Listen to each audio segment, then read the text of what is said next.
Dans un petit village niché entre les collines verdoyantes, vivait une femme nommée Élodie. Elle était reconnue pour sa joie de vivre et sa bienveillance envers tous.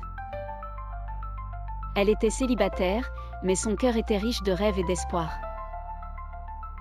Élodie travaillait à la bibliothèque locale, un refuge de mots et d'histoires où elle passait des heures à explorer le monde à travers les pages des livres.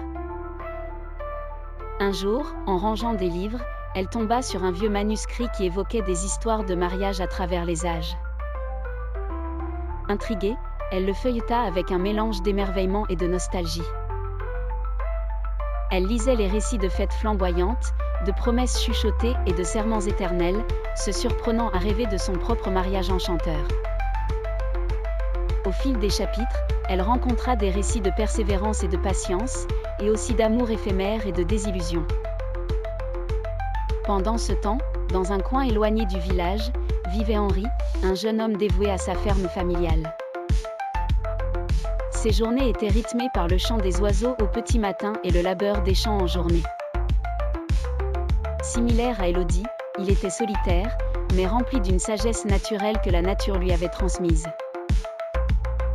Henri n'avait jamais pensé sérieusement au mariage jusqu'à ce que le hasard le mène à la bibliothèque, en quête d'un vieux livre de botanique.